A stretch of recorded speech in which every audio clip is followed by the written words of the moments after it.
Bien, muy buenas tardes a todos y a todas.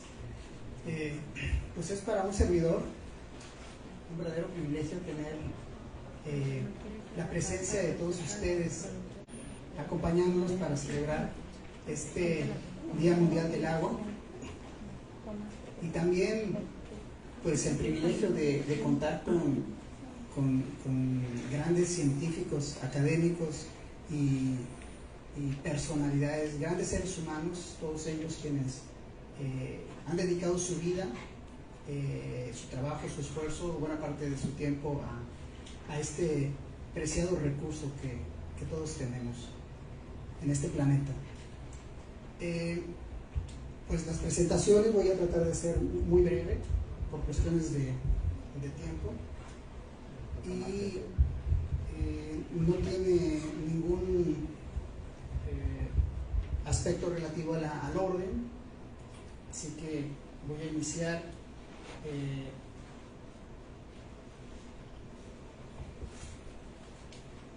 con el doctor Adrián González Castillo, quien es egresado de la Facultad de Ciencias del Mar de la Universidad Autónoma de Sinaloa, biólogo acuicultor, con posgrado y doctorado en Ciencias en el Centro de Investigación en Alimentación y Desarrollo, y con postdoctorado de CONACYT en la Universidad Nacional Autónoma de México, en la unidad académica del Instituto de Ciencias del Mar y Limnología.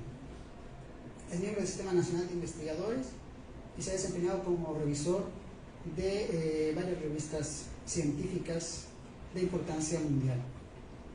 Es autor de diversos artículos científicos y cuenta con experiencia docente, así como la formación de recursos humanos.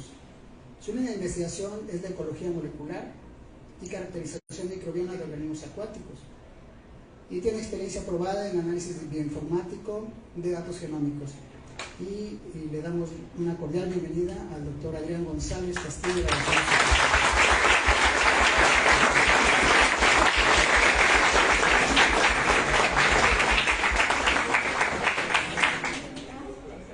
Nos acompaña también el doctor Martín Gabriel Frías Espericueta.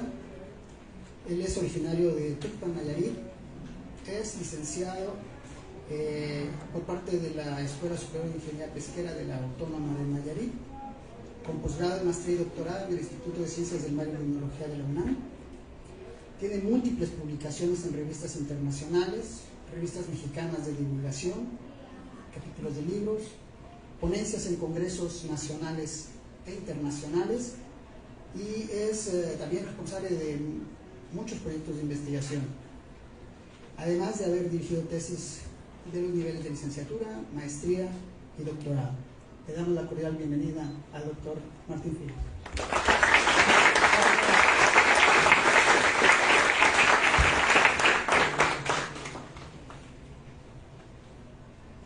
El doctor Miguel Betancur Lozano es responsable del Laboratorio de Ecotoxicología del CIAP Mazatlán, donde dirige un equipo de trabajo dedicado a investigar la exposición y los efectos de contaminantes en ecosistemas acuáticos, en un intento de comprender cómo la persistencia y toxicidad de las toxinas ambientales se relacionan con las alteraciones ecológicamente relevantes.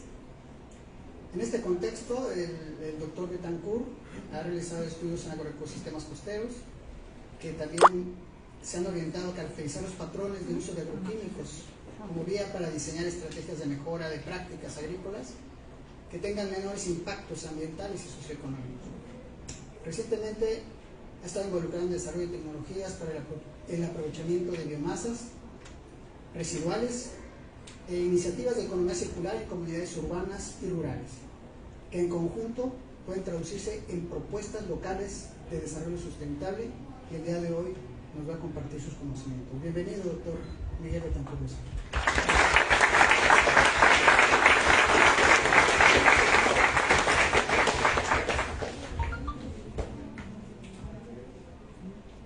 Y por último, y obviamente la frase clásica no menos importante, agradecemos la presencia también del doctor Federico Páez Osuna, profesor investigador de la Universidad Nacional Autónoma de México desde los años 80, Sus líneas de investigación incluyen contaminación acuática, reciclaje de metales, metaloides y nutrientes en el medio acuático, impacto y sustentabilidad ambiental.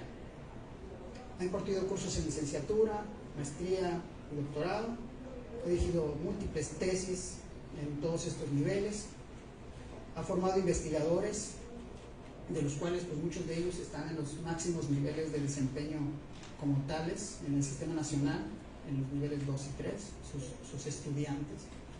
Ha publicado múltiples artículos científicos, capítulos de libro, artículos de divulgación y libros de su autoría.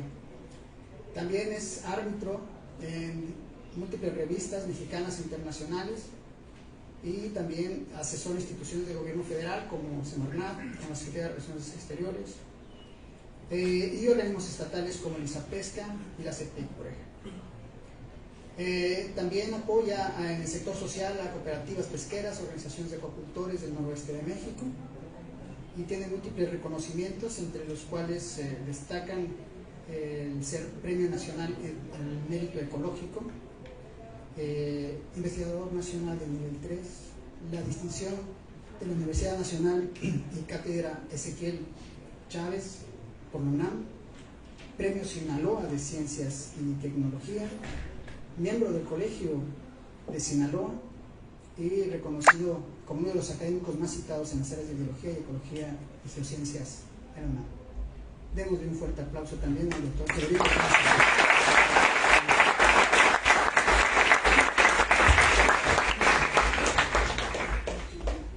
Uf, qué personalidades, ¿verdad? Créanme que es para, hasta estoy nervioso porque me estoy temblando.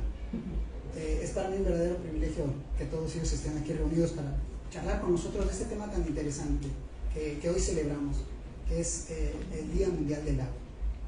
Para esto, y de manera muy breve, introductoria, quiero hacer mención de que este día, la celebración del Día Mundial del Agua, fue instituido en el año de 1992 por la ONU, y que este año en particular, a nivel internacional, se centra en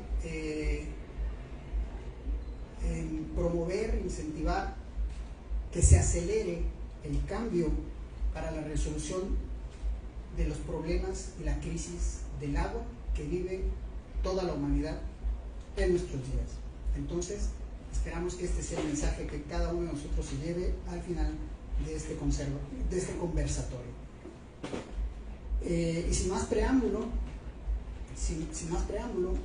y con la importancia que reviste este vital recurso, pues me gustaría preguntarle al doctor Miguel Betancourt, sin todavía plantear ninguna problemática, ¿qué haríamos para resolver un problema tan complejo y tan vasto que es el que hoy nos presenta el tema del agua a nivel mundial? ¿Qué nos puede decir, doctor? Bueno, al ruedo muy rápido, pero bueno, muchas gracias, doctor Franco, perdón. Bueno, primero que nada, gracias por la invitación. Es un honor compartir no voy a decir la mesa redonda, porque ni mesa hay, pero el conversatorio aquí con los colegas. De inicio, la parte medular de la problemática que nos ocupa del agua empieza por identificar dónde están los mayores problemas. Los problemas principales del agua, seguramente la doctora Sandra Guido, la maestra Sandra Guido los mencionó en la mañana, tiene que ver con la falta de captación de agua por deforestación y por problemas en la cuenca arriba, principalmente, ¿no? Eso es posiblemente la problemática más importante cuidar las fábricas de agua, básicamente, ¿no? Pero después de eso ya pasa un poquito más a la parte que nos toca, donde el uso que le damos al agua no es necesariamente el más racional posible. Mazatlán, por ejemplo, tiene la bendición, digamos, de que tiene abundante líquido para muchos años, y así lo hemos considerado desde hace mucho tiempo, pero cuando nos quedamos sin agua nos damos cuenta que no está tan fácil la situación, ¿no? Y eso conlleva justamente a aprender a identificar cuáles son las problemáticas, ¿no? La parte principal que me ha tocado ver es el asunto agrícola. El 76% del agua que está disponible se usa en agricultura. Y después, para ganadería, tenemos cero similar. Ay, perdón.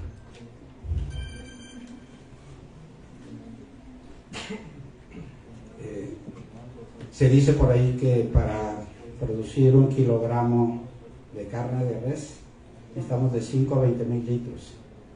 Posiblemente muchos no dimensionemos eso, pero son muchos litros por vaca. ¿Cuál es el mensaje aquí? Pues mucho de la responsabilidad es los hábitos de consumo, premiar a aquellos que producen con una menor huella hídrica, y son las cosas que todos tenemos que hacer.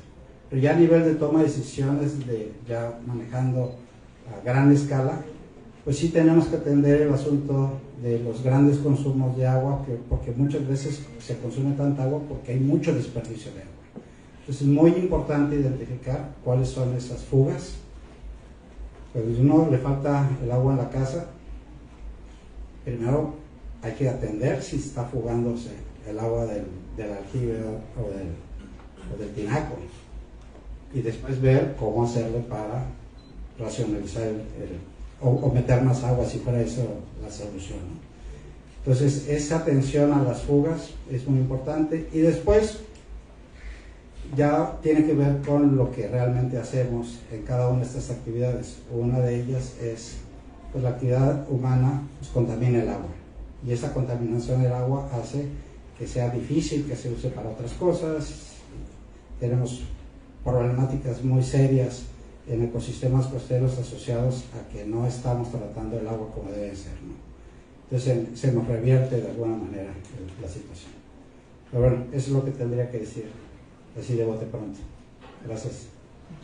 Muy bien, muchísimas gracias. ¿Uno? Sí, muy bien, muchísimas gracias, doctor. Doctor Adrián, desde su perspectiva en el ámbito de la especialidad que usted maneja, esta problemática que tenemos con respecto al recurso agua, ¿cómo la estudian, cómo la abordan científicos con la formación como la que usted tiene? Buenas tardes. Antes que nada, gracias por la invitación. Un honor estar con todos ustedes. Bien, desde el punto de vista de la línea de investigación que se maneja, tenemos lo que es la microbiota. En este caso, ¿qué es lo que no vemos del agua? Todo lo que se encuentra ahí, todos los microorganismos que no podemos ver. En este caso, ¿cómo definimos a la microbiota? Bacterias, arqueas, virus y algunos eucariotas microscópicos. Entonces, todos estos microorganismos están cumpliendo una función ahí.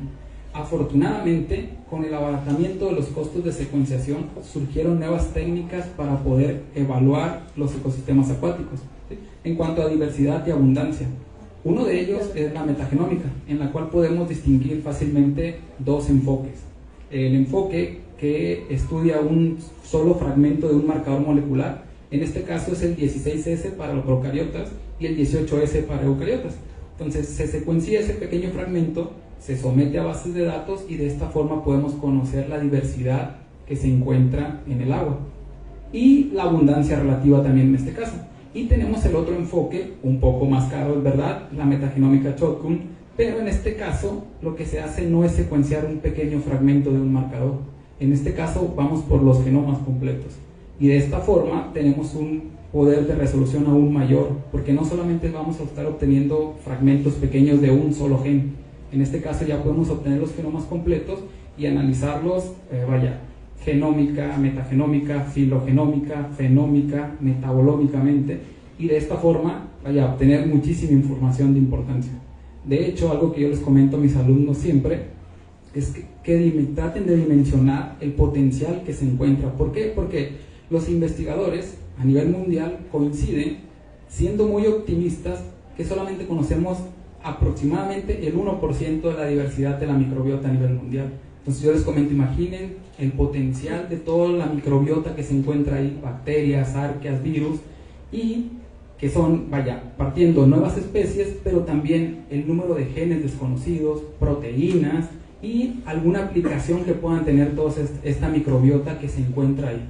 Entonces es un potencial enorme que se encuentra ahí y está esperando a nuevos investigadores a que se animen e investiguen acerca de toda esta microbiota desconocida hasta la fecha. Qué interesante. Quiero hacer una pequeña pausa para dar un aviso. Cada uno de ustedes cuenta con una tarjetita, la cual es para que ustedes puedan elaborarle preguntas a nuestros ponentes. Si alguien tiene necesidad de externar una pregunta, con todo gusto nos hace una seña, por favor, y mis compañeros pasarán a recoger sus preguntas, las cuales me pasarán aquí y se las podemos postular en la siguiente ronda de este conversatorio a los ponentes. Bien, bueno, y continuando con el tema, que como ven es bastante complejo y tiene muchas perspectivas. Bueno, pues el doctor Federico Páez tiene amplia experiencia desde muchas de estas. Así que, doctor, ¿qué nos puede decir en todos los temas que usted ha trabajado, nutrientes, metales, etcétera, tantas cosas que ha estudiado dentro del agua? Muchas gracias. Este es un tema muy amplio, muy complejo, y podríamos empezar por desmenuzarlo de la siguiente manera. Voy a irme a algo extremo, ¿no? No sé si se han preguntado alguno de ustedes cuál es el mayor reto de la población mundial. Si recuerdan, en noviembre de 2022 alcanzamos el número grandioso de 8.000 millones de habitantes en este planeta. Nunca la Tierra había tenido tantos seres vivos, humanos aquí, encima de este planeta. Y eso implica varios retos, pero en la palabra retos van implícitos tres cosas. Una de ellas es el agua, otra de ellas es la energía y otra de ellas son los alimentos. Entonces, me parece a mí que todos debemos de estar muy atentos a lo que significa qué tantos podemos vivir en este planeta, pero de manera sustentable o sostenible, como lo entienda cada quien. Entonces, el mayor reto para muchos personajes que están revisando el tema a nivel mundial es precisamente ese: ¿qué va a pasar con nosotros? ¿Por qué? Porque hace 2000 años había una población del tamaño de Sinaloa en todo el planeta.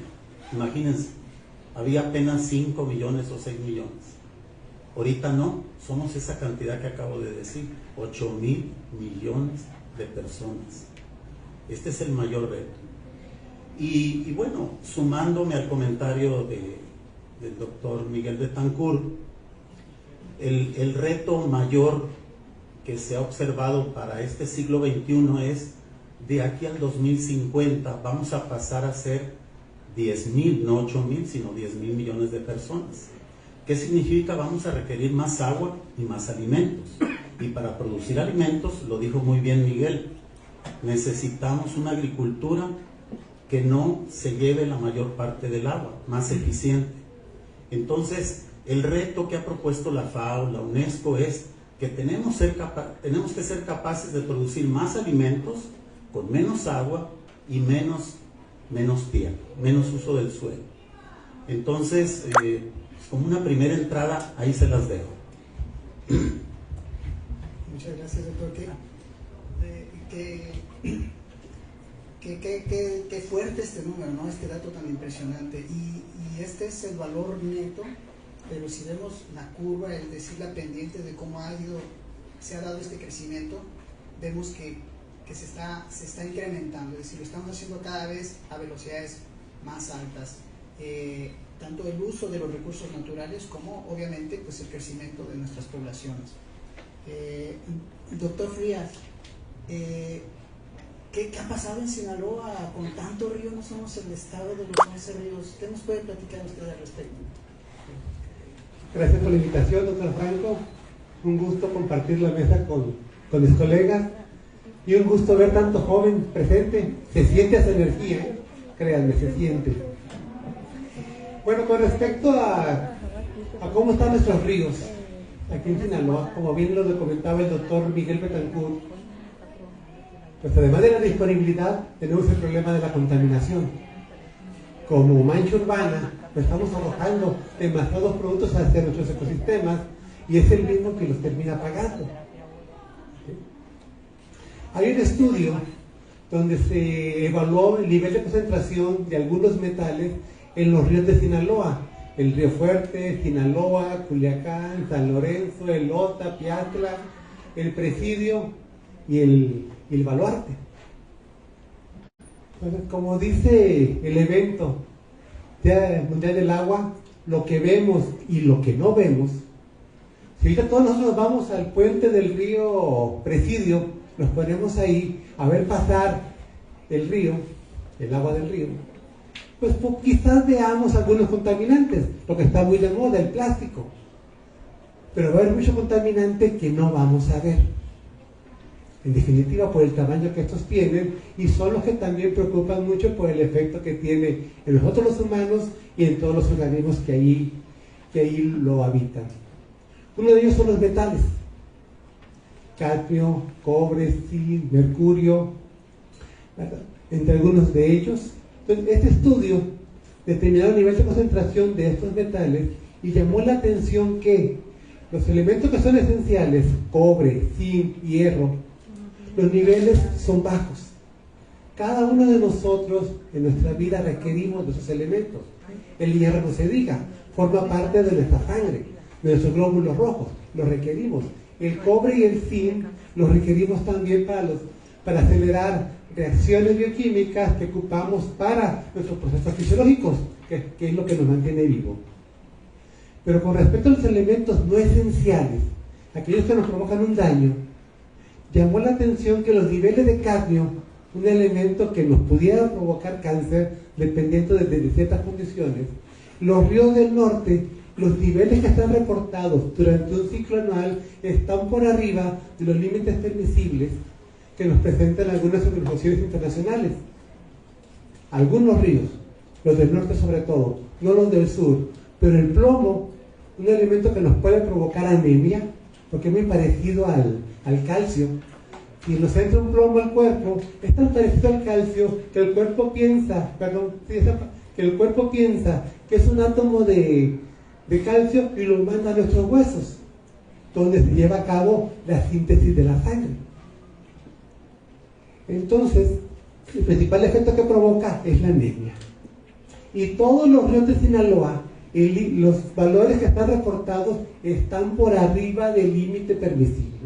Y eso es muy importante tomarlo en cuenta, jóvenes. Si bien tenemos un problema con la disponibilidad, tenemos el problema de que nuestros ríos los estamos contaminando con algunos metales. Y eso es muy importante tomarlo en cuenta desde siempre. Gracias, doctor. Muy bien, bueno, creo que hasta este punto de nuestro conversatorio tenemos los participantes aquí, nuestra audiencia y un servidor, un panorama bastante interesante de la problemática y ya esbozadas por aquí algunos retos que tenemos como sociedad para atender la problemática del agua. Y bueno, en este contexto y en su segunda participación, el doctor Betancourt, ¿usted cree que estas estrategias que estamos siguiendo actualmente como sociedad, como estemos organizados, están dando resultado? Recordará usted que los objetivos para el desarrollo sustentable, particularmente el objetivo número 6, pues están un tanto ambiciosos porque ya se presenta, creo que una fecha límite dentro del 2030 o 2050, no sé si. ¿Qué opina al respecto? Bueno, tenemos que partir de la premisa de que estamos en problemas, ¿no? Ya de los números que menciona el doctor te dedico esos, ¿qué? 10,000 millones, no. 8,000 ahorita. Ahorita estamos en 8, vamos para 10,000 Vamos millones. para 10,000. Todos usando agua. Es impresionante, ¿no? Entonces, la problemática justamente asociada al asunto agua empieza por saber qué es lo que debemos hacer para cumplir los objetivos de desarrollo sostenible de la ONU, por ejemplo, ¿no? Y uno de ellos, bueno, implica la decisión que les comentaba. Cada quien puede tomar una decisión, cerrar la llave cuando uno se lava los dientes, no sé, usar menos agua a la hora de lavar los platos, cosas de ese tipo, ¿no? Después puede uno ir escalando. Y lo que yo veo aquí en la audiencia son puros jóvenes interesados, espero, en esta problemática, pero preguntándose qué es lo que yo tendría que estar estudiando, o a qué le puedo echar más de 2 neuronas para ver qué puedo hacer yo para resolver las problemáticas que se presentan. Pero ya no son problemáticas a nivel individual, son problemáticas colectivas. No sé si está en formato, pero a mí me gustaría preguntarle a los estudiantes, que mayoritariamente están aquí, si se les ocurre qué podrían estar estudiando para resolver. Y como contexto pongo que la mayoría de los investigadores que estamos, en general nos dedicamos mucho a hacer diagnóstico, ¿no? De saber que tenemos el problema, qué tan grande es el problema, vamos y medimos, y sí tenemos un problema, pero esa parte, si bien es importante, pues es lo primero para resolver un problema, hay que darse cuenta que uno tiene un problema. Pero después viene toda la generación que van a, digamos, heredar el problemita que les estamos dejando. Y ustedes tienen la necesidad de resolverlo. Entonces, ¿habrá manera de que alguien diga por ahí qué cosas podrían estar estudiando para resolver la problemática agua?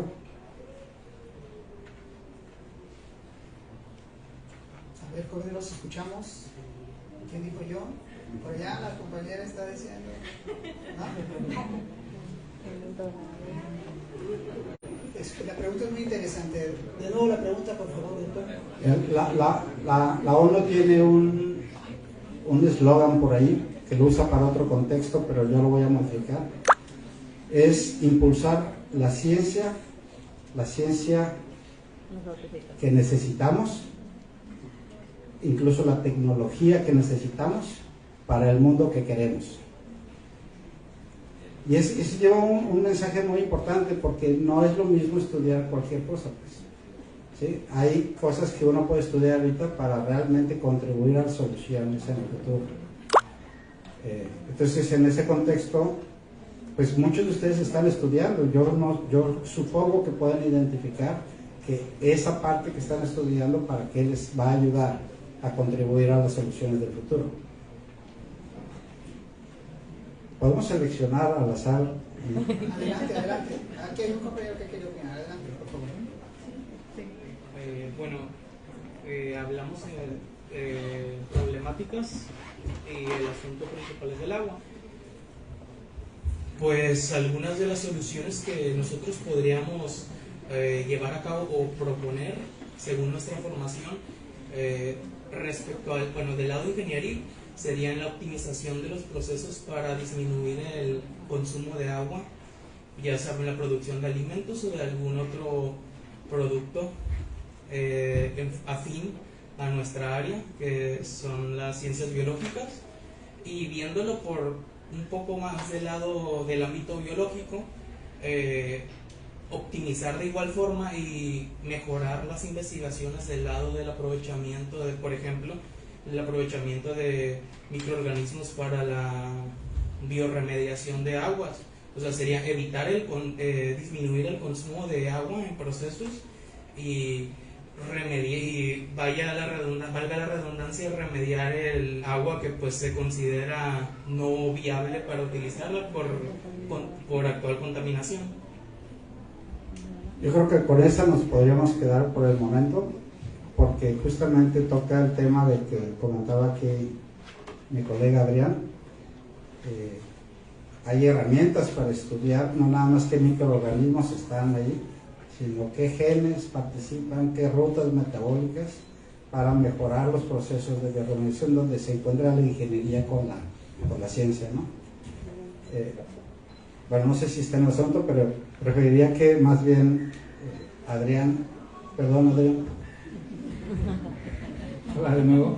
Bien, pues retomando un poquito la información de los colegas, del doctor Miguel Betancourt y del doctor Frías, retomando la pregunta, pues algunas de las disciplinas emergentes que tienen un futuro prometedor, ya lo he mencionado, todas las ciencias ómicas, partimos de genómica, metagenómica, proteómica, transcriptómica, metabolómica, fenómica. Mis alumnos que están por ahí ya deben de saber de qué estamos hablando. Ya les ha tocado hacer varias prácticas acerca de este tipo de ciencias ómicas y vaya, comentar la importancia de la investigación multidisciplinaria. Retomando lo que mencionaba el doctor Martín Frías, es algo muy importante, ¿no? De que se han detectado niveles por encima de los permisibles de metales pesados. Me ha tocado trabajar en algunos proyectos de investigación donde analizamos por metagenómica toda la microbiota que se encuentra en una muestra, puede ser una muestra de agua.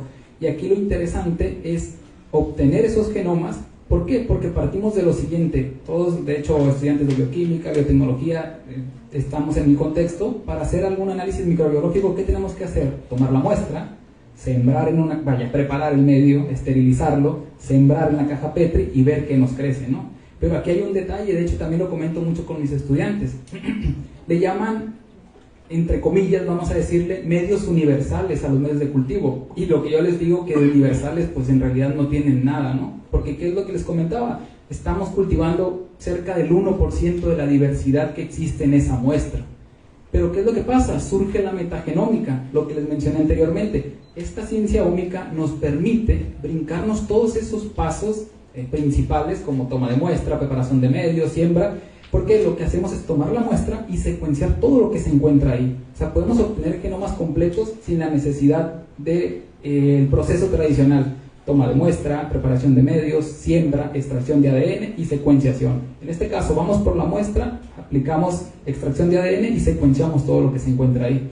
De nuevo, retomando lo que mencionaba el doctor Martín, acerca de los metales pesados, en el proyecto que les comentaba, hemos encontrado algunas bacterias que bioabsorben metales pesados, cadmio y plomo. Entonces eso está muy interesante, ¿no? O sea, se encuentran esos genes. Ahora, ¿cuál es el siguiente paso? Hacer bioensayos, retarlos para ver cuál es la capacidad de bioabsorción que poseen estas procariotas, estas bacterias, vaya, aplicar algún tipo de bioremediación. Sí, es cierto, faltan muchos pasos para llegar a ese objetivo, pero vaya, se está trabajando, y por eso es que de nuevo se invita a los jóvenes a que tomen la iniciativa y participen en todo este tipo de proyectos multidisciplinarios que al final de cuentas nos van a permitir aplicar técnicas novedosas para intentar bioremediar uno de los principales problemas que tenemos. Gracias.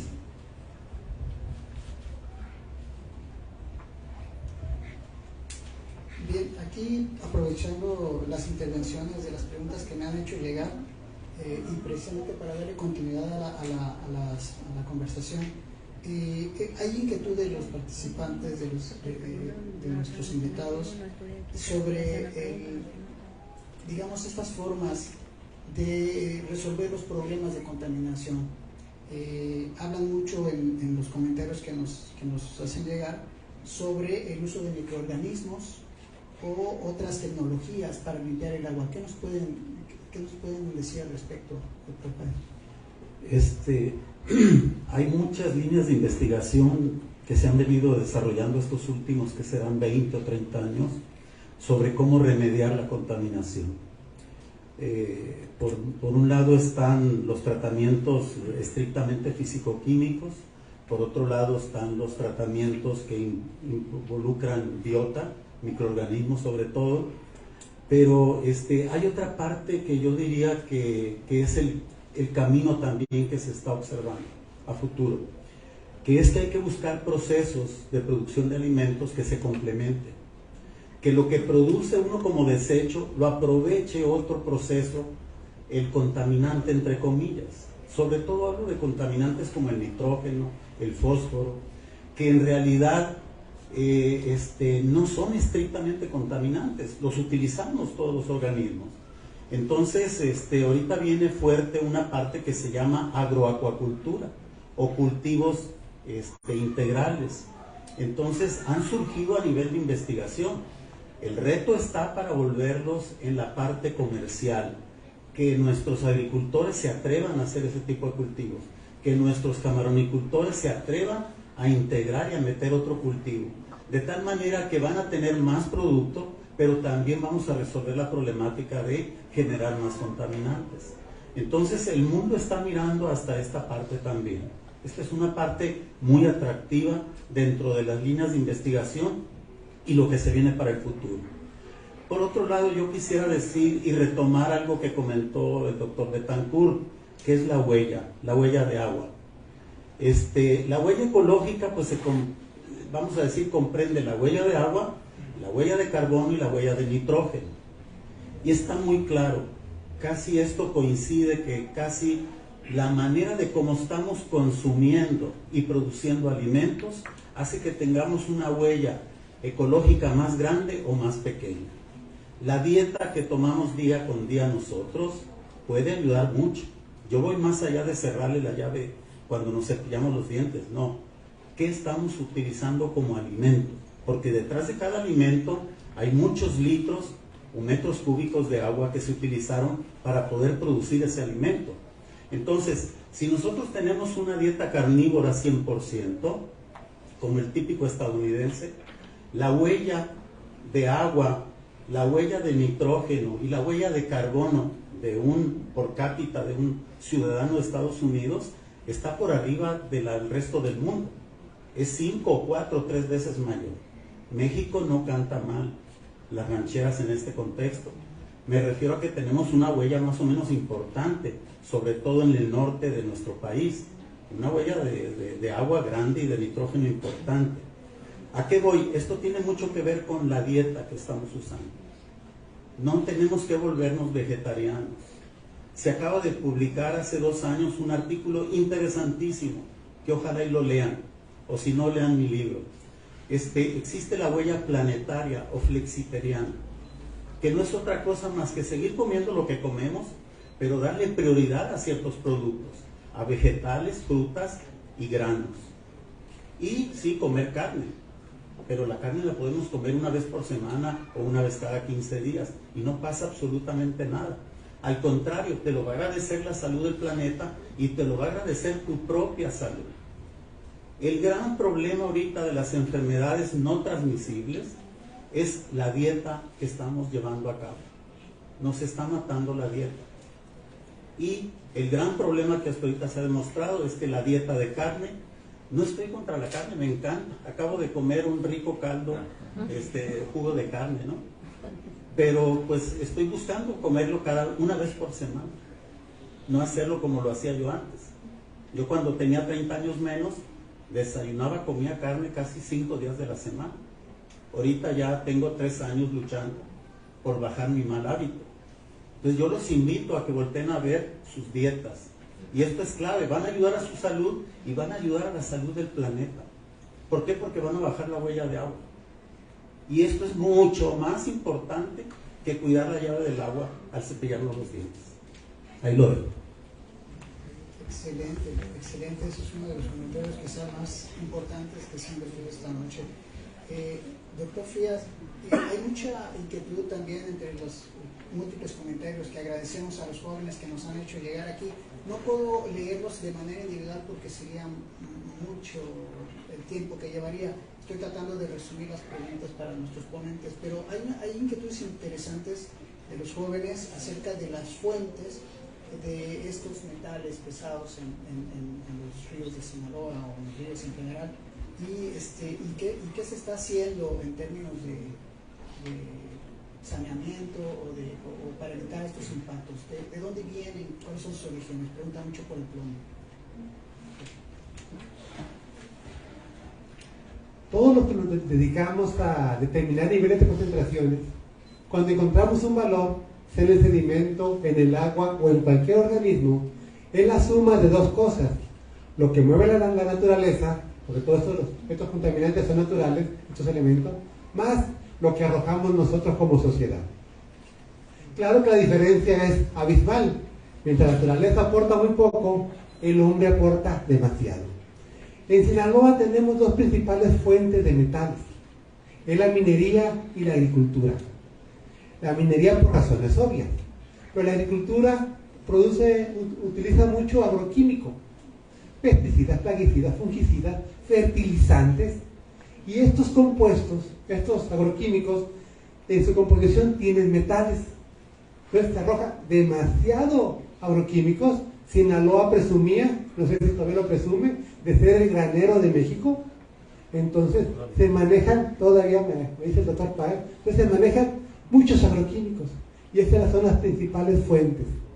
Con respecto al plomo, en específico, allá por 1995 le quitaron el plomo a las gasolinas.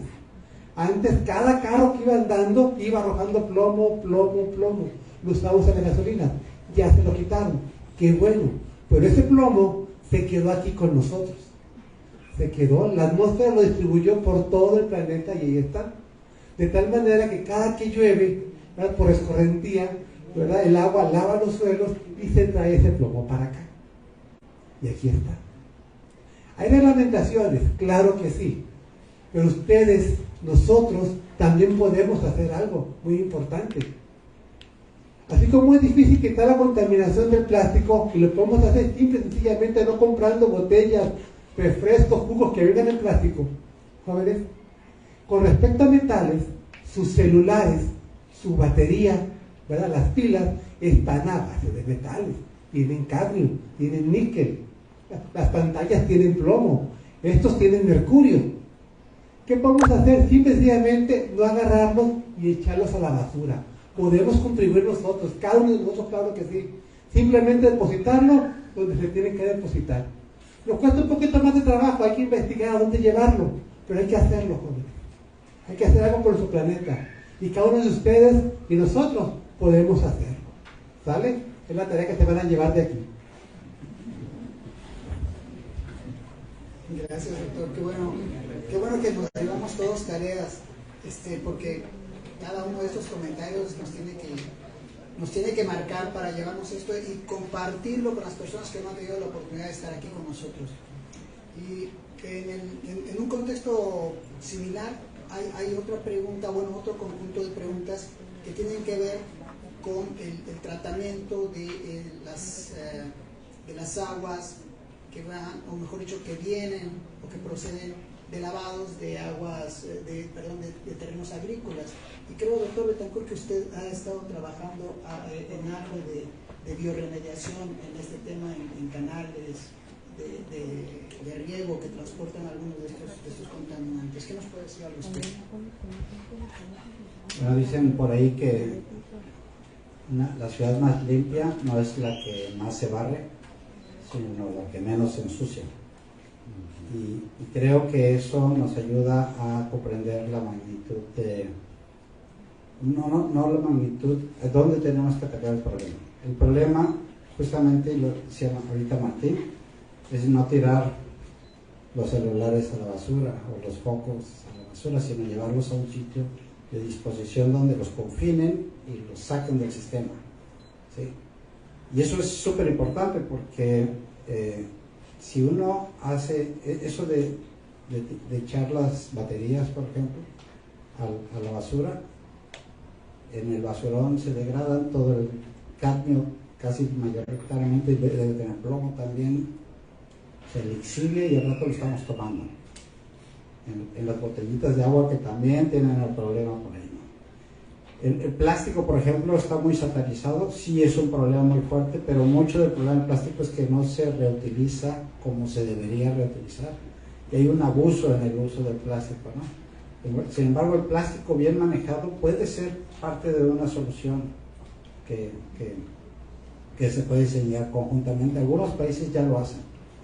Hay un ejemplo por ahí en Japón, donde hay una ciudad de Japón, no me acuerdo el nombre, pero lo pueden googlear, y ellos tienen una separación en 47, 50 categorías. O sea, nosotros estamos aquí que inorgánicos y orgánicos, ¿no? Ellos tienen 47 categorías. Esa categorización, esa separación de residuos hace sentido económico, y eso es parte de lo que de mi participación anterior, de qué pueden estudiar, pero lo que estudian pueden enfocarlo para que esa solución a esa problemática tenga sentido económico o bioeconómico, ¿sí? ¿Qué es lo que sucede cuando tienes separado lo orgánico de lo inorgánico, por ponerlo más sencillo? Es que justamente lo orgánico no contamina a lo inorgánico, por lo tanto el plástico está más limpio, y por lo tanto es mucho más fácil para una empresa usar ese plástico y volverlo a colocar en el mercado. Si ustedes van a una empresa recicladora de plástico, tienen baños muy grandes donde hacen ahí con químicos y sacan todo lo orgánico, y después tienen una planta de tratamiento para esa agua que están utilizando. ¿Sí? Cuando llega limpio, incluso lavado, es prácticamente un enjuague más que le dan algún tratamiento y ya el plástico está de regreso en el mercado. No voy a defender el plástico, por supuesto, no es nada más un ejemplo de lo que podríamos hacer cuando hablamos de que una población se para en 50 categorías. Es mucho más que plástico, ¿sí? Y eso al mismo tiempo está generando una gran cantidad de empleos, ¿sí? Porque esos empleos más bien se generan empresas que ya no tienen que usar tanta energía, que es un punto que mencionó el doctor Páez hace rato, que es el otro componente que está ahí, que tanta energía utilizamos para los procesos de producción de alimentos, para la vida cotidiana, etcétera, etcétera, ¿no?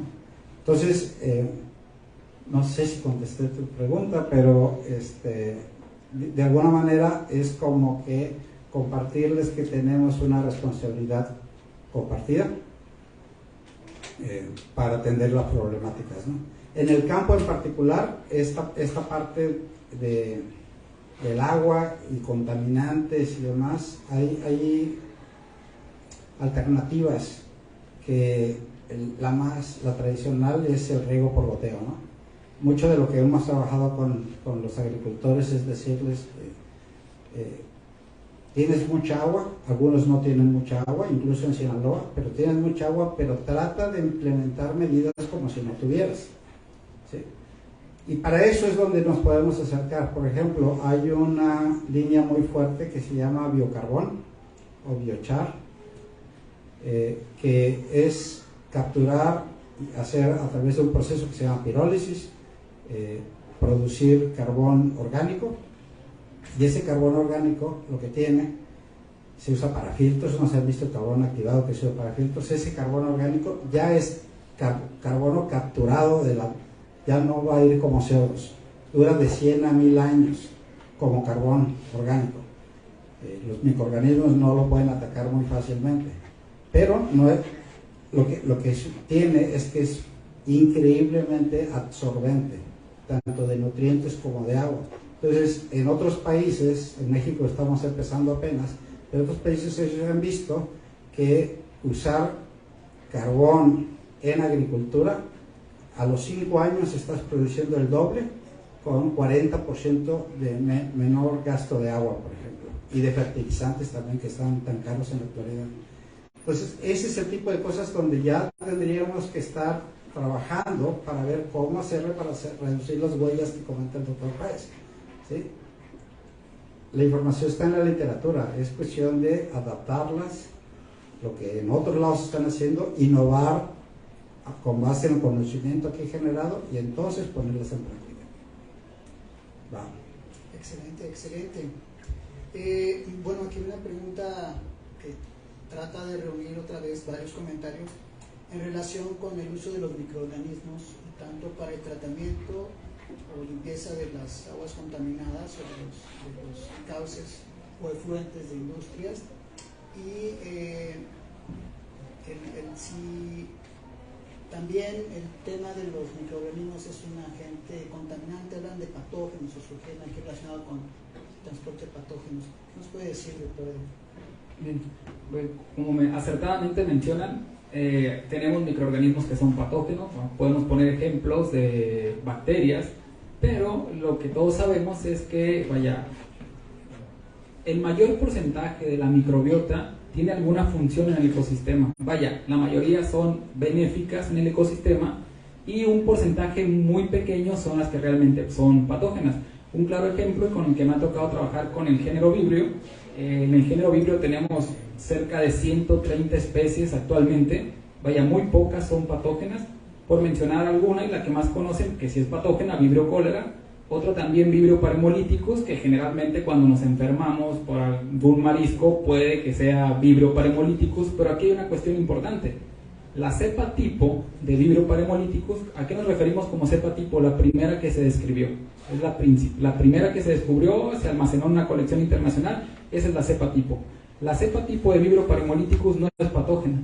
Sin embargo, ahorita tenemos miles de cepas de Vibrio paremoliticus que es patógena de peces, crustáceos, moluscos e incluso el ser humano, ¿sí? Entonces, en este caso, como bien mencionó en la pregunta, pues en este caso se buscarían, como ya conocemos algunas especies que no sean patógenas para intentar realizar biorremediación en algunos ecosistemas impactados. Vaya, y ustedes podrán decir, bueno, pues sí es complejo, porque en algún sistema lótico, ¿cómo vas a arrojar bacterias para que bioabsorban el metal pesado? ¿Cómo las vas a contener? Pues ese es otro problema que estamos intentando resolver, ¿no? Pero en algún cuerpo léntico, en alguna presa, en algún lago, pues vaya, se pueden hacer bioensayos para intentar bioabsorber metales pesados, plaguicidas, cualquier tipo de contaminante.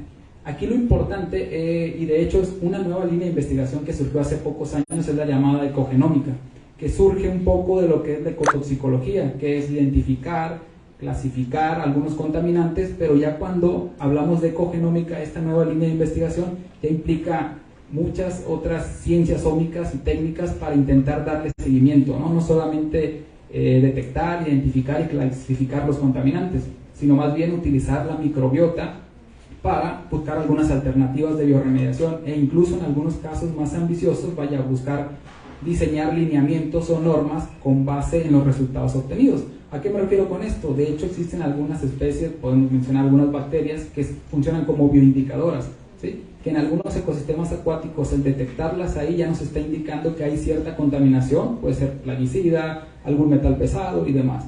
Entonces, esta nueva línea de investigación, lo que mencionaban mis colegas, trata de integrar todos estos conocimientos para darle, además de identificar, clasificar contaminantes, ya darle un paso más, ¿no? Buscar biorremediar e incluso generar lineamientos o normas con base en los resultados obtenidos. Gracias.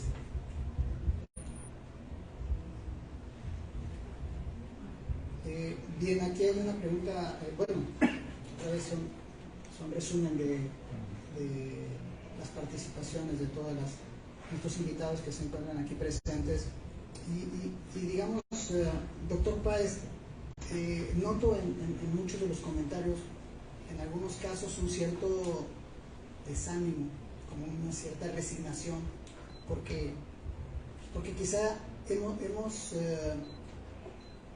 nos hemos llenado de información más negativa que positiva respecto a si realmente nosotros podemos hacer algo individual o en lo colectivo para alcanzar ese famoso sueño del desarrollo sostenible, ¿no? Sustentable, como queramos ver. ¿Qué le podemos decir a estos jóvenes para que no se desanimen, para que le echen ganas y para que se den cuenta que en ellos está la solución? Nosotros ya en buena parte hicimos nuestra chamba y que creo que ahora pues ustedes, en lugar de estar no sé, pasando tantas horas frente al internet, pues tratar de buscar esas soluciones ahí mismo, ahí tienen la solución en sus portales. ¿Qué les diría usted, doctor? Bueno, lo primero que diría es que yo soy optimista y espero que lo sean ustedes también. Hemos estado en situaciones pero muy parecidas en siglos atrás. Ahí es donde se vuelve muy importante ver la historia de la humanidad. Les voy a platicar el caso de finales del siglo XIX. En 1870, 1880, por ahí, apenas empezaba la ciencia, no es la ciencia de ahora. Imagínense cómo era la ciencia, estoy hablando del tiempo en que no había luz eléctrica, no había cámaras fotográficas, menos computadoras. Por favor, trasládense cómo era la humanidad. Uno de los países más avanzados era Inglaterra, y ahí se creó la primera organización de científicos, la Royal Society. El tipo que estaba al frente es un tipo que ustedes lo han leído en los libros de química general, el famoso señor de los tubos de Crookes, William Crookes. Era el presidente de la Royal Society. ¿Y qué estaba pasando en Inglaterra, en la Britania, en aquellos años? Se estaban dando cuenta que crecía la población y lo que producían de grano, sobre todo de trigo que ellos consumen, no les estaba alcanzando. Y se dieron cuenta que dependían mucho de los guanos de Chile o de otros lugares donde podían sacar fertilizantes. En ese caso eran abonos orgánicos, del ganado, de la gallina, gallinas, etc. Entonces, en la reunión que tuvo con sus científicos en la academia, hacían su pequeño club de Toby, los científicos, retó este personaje a todos los científicos de Inglaterra a que crearan un proceso para poder producir más alimentos, o sea, generar un fertilizante. No había fertilizantes, estoy hablando de finales del siglo XIX, y ahí quedó el reto, ¿no? Fue hasta 1913, 1914, en Alemania, un personaje de nombre Fritz Haber, que ahí vienen sus libros de química, el que creó el proceso de la síntesis del amoníaco. Entonces, esta síntesis del amoníaco, el problema es que sirvió para la guerra de Alemania también, para la Primera y la Segunda Guerra de Alemania. Entonces fue terrible, ¿no? Porque batallaron más los aliados para parar a Alemania. Pero pasando la Segunda Guerra, ya en los 40 y 50, empezaron a crearse las plantas de amoníaco para producir más fertilizantes. Y hace un ratito el doctor Mike decía que vean cómo crece la población. De ahí se arranca un crecimiento poblacional tremendo, ¿no? Que tiene que ver con la producción de fertilizantes. Entonces, yo lo platico esto como una historia porque volvió a suceder en la década de los 60 y en los 80, en los 70. Yo sé que ustedes son modelos más recientes, pero también se empezó a ver problemas de hambruna en África, más de los que hay ahorita, en Asia, sobre todo la Asia que está más al sur y al centro, y empezó a ver otra vez la problemática de hambruna y de producción de alimentos. Y surgió un fenómeno que ustedes van a leer o ya lo conocen, que se llama la Revolución Verde. ¿Qué es la Revolución Verde? Una manera nueva de producir más alimentos, con muchas fallas, pero produjo más alimentos. Y ahorita, mucho gracias a los fertilizantes y a la Revolución Verde, tenemos disponibilidad de alimentos. El problema es que desperdiciamos como la tercera parte de los alimentos que generamos. Ahí también tenemos que apuntarnos. O sea, todo esto que han dicho mis colegas tienen toda la razón del mundo. Sin embargo, también tenemos que voltear a ver este tipo de procesos que son terriblemente ineficientes. En nuestra propia casa desperdiciamos alimentos que les pueden hacer falta a otras familias. Entonces, como planeta, traemos una pérdida del 30 al 40% en pérdida de alimentos por puro desperdicio. Entonces, hablo históricamente para entender que sí se puede. Yo creo que sí podemos, todavía los que vamos en esta nave que se llama Tierra, podemos darle alimentos y podemos hacer sostenible nuestro planeta hasta cierto punto. Ahí lo dejo. Gracias, doctor.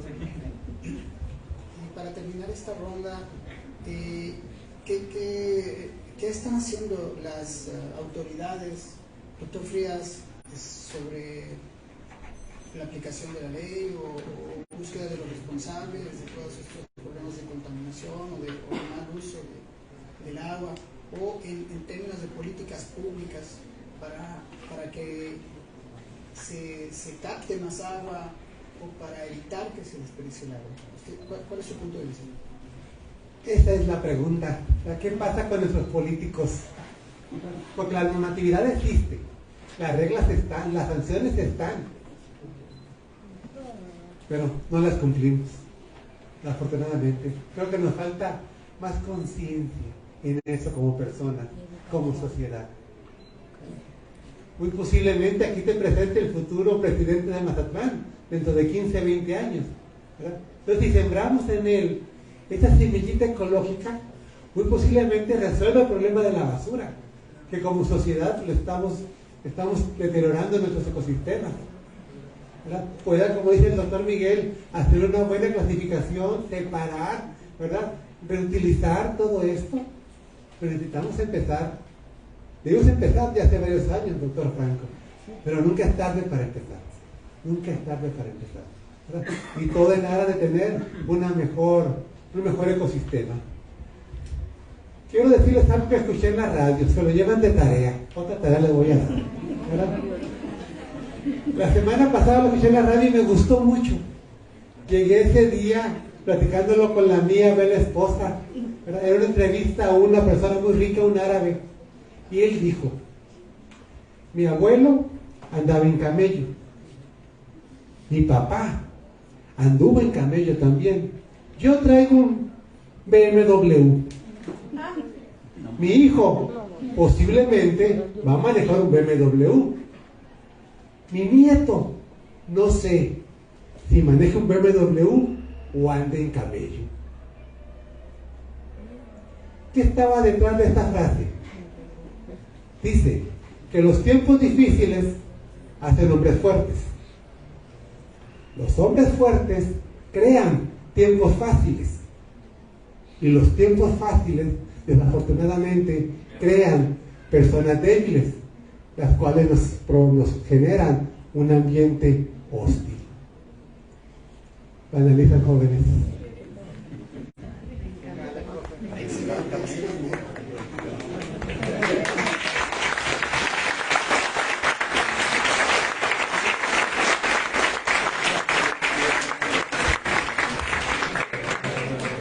Lo escuché en la radio, no es mío.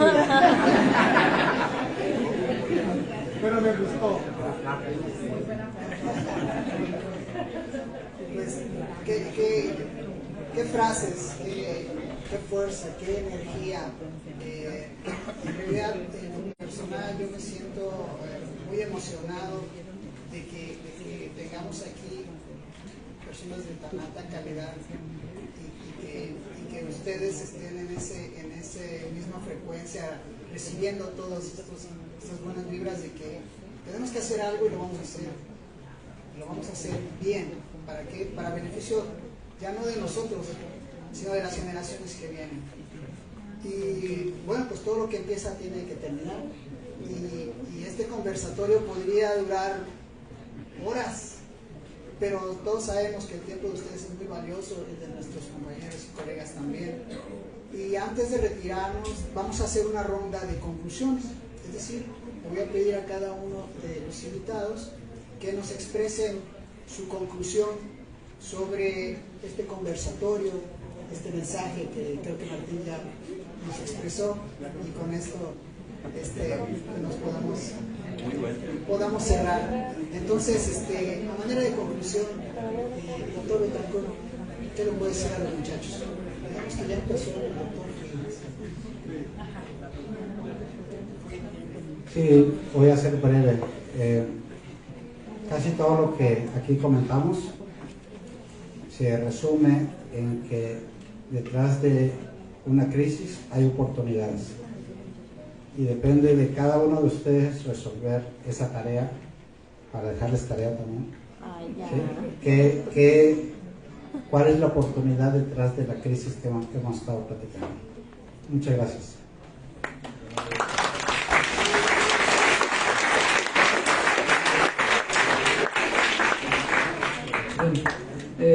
Retomando algunos comentarios de los colegas, como mencionaban que hace algún siglo no existían la tecnología que tenemos actualmente, vaya, pues invitarlos a que aprovechen al máximo todas estas nuevas tecnologías, ¿no? Mencionamos algunas disciplinas emergentes, como mencionamos las ciencias ómicas, bioinformática, ingeniería genética, vaya, a explotar al máximo todas estas herramientas que tenemos a la mano para diseñar o generar conocimiento que nos permita biorremediar algunos problemas que tenemos, ecosistemas impactados y demás. Por ahí también alguna nueva técnica, no sé si les ha tocado escuchar de la biología sintética, que vaya, ya tiene algunos años, pero pues también es algo novedoso, ¿no? En el cual consiste, ¿en qué consiste la biología sintética?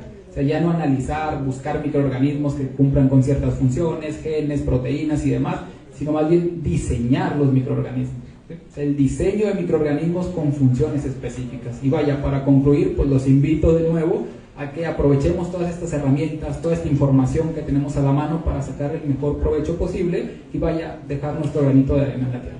Gracias.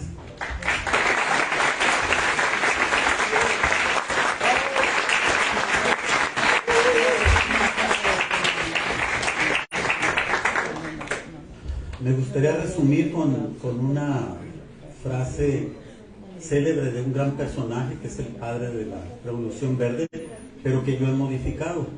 Y les repito, hay que ser optimistas. Y la solución está en más investigación, más ciencia, más tecnología, y más innovación y más educación. Esas 4 cosas se ocupan. Ahí está la resolución de los problemas. O sea que más allá de otras cosas que podemos hacer prácticas con los políticos, quejarnos, la clave está en estas 4 palabras: innovación, ciencia, tecnología y educación. Si no nos educamos para cuidar el medio ambiente, si no nos educamos para cuidar y bajar la huella de agua, la huella de nitrógeno y la huella de carbono, es por demás. No va a haber remedio que nos alcance. Entonces, como dijo Miguel muy bien, no se trata de que el más limpio es el que barre más, no, sino el que tira menos basura. Entonces debemos de contaminar mucho menos nuestro planeta. Ahí lo dejo.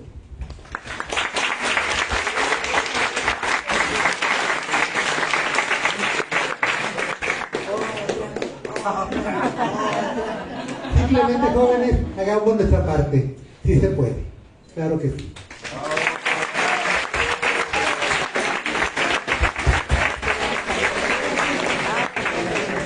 Bueno, pues para despedir a nuestros invitados, les voy a pedir un fuertísimo aplauso para los 4. Y yo les voy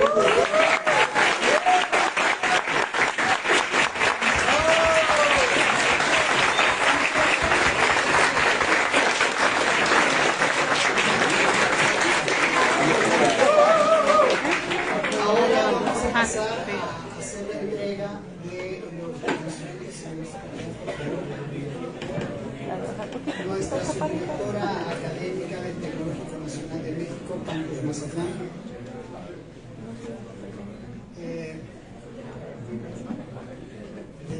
Vamos a pedir que nos ofrezca estas palabras. Buenas tardes, es un gusto saludarlos a todos a nombre de nuestro director David Noriega Urquídez. Es un gusto haber tenido o haber sido parte de este conversatorio y de tan hermosa, no sé cómo decirle aquí, este derrame de conocimiento, de datos importantes para muchos jóvenes, que la verdad sí es muy emocionante saber que tenemos estos doctores, estos científicos. Y si ustedes, que son expertos en googlear, checan a cada uno de ellos, a nuestro compañero, el doctor Miguel Franco Nava, la verdad vale mucho la pena y tomen en cuenta lo que aquí se ha conversado. Es muy, pero muy importante y para nosotros es un gran orgullo para el Tecnológico de Mazatlán y nuestro director, David Noriega Urquídez, que por cuestiones de agenda no pudo quedarse, pero felicita a cada uno de ustedes. Ahorita voy a entregarles su reconocimiento en su nombre. Sí. Al doctor Miguel Betancur Lozano, por su valiosa participación en el conversatorio Lo que vemos y no vemos del agua, realizado en el Centro de Innovación Cultural Mazatlán, en el marco del Día Mundial de la Salud, Mazatlán, Sinaloa, a 22 de marzo del 2023.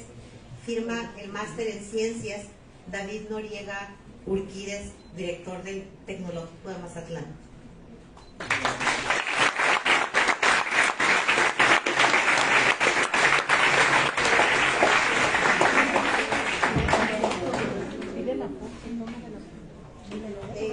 Para el Tecnológico Nacional de México, el TECNM, Campus Mazatlán, otorga la presente constancia al doctor Adrián González Castillo por su valiosa participación en el conversatorio Lo que vemos y no vemos en el agua, realizado en el Centro de Innovación Cultural Mazatlán, en el marco del Día Mundial del Agua, Mazatlán, Sinaloa, 22 de marzo del 2023, firma nuestro director, el MC David Noriega Urquídez.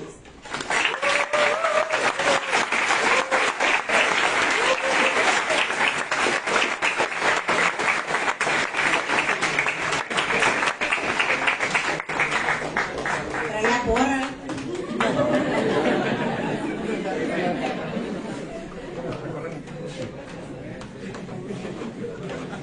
Me permito entregar también este reconocimiento para el doctor Federico Páez Osuna, también por la participación en el conversatorio Lo que vemos y no vemos en el agua, realizado en el Centro de Innovación Cultural Mazatlán en el marco del Día Mundial del Agua. Firma nuestro director David Noriega Urquídez.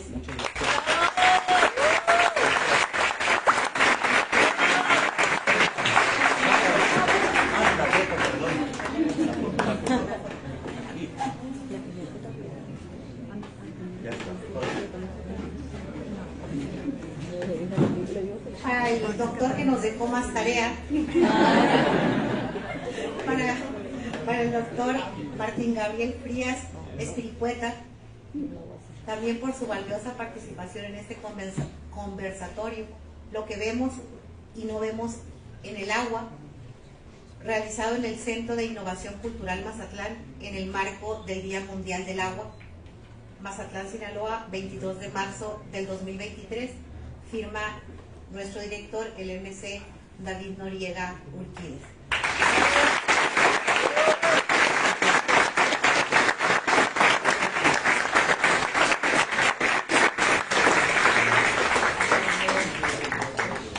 Y al orquestador, y gracias por haber sido cómplices de él, muchas gracias, una inquietud enorme y muy bonita del doctor Miguel Ángel Franco Nava, por su valiosa participación como moderador del conversatorio Lo que vemos y no vemos en el agua, realizado en el Centro de Innovación Cultural Mazatlán en el marco del Día Mundial del Agua, Mazatlán, Sinaloa, 22 de marzo del 2023, firma nuestro director, el MC David Noriega Urquídez.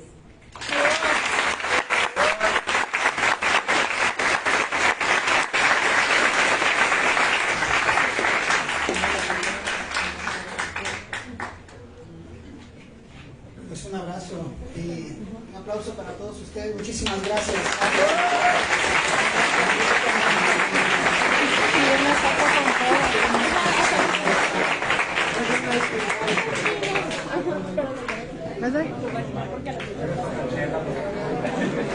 Dile por favor, ya.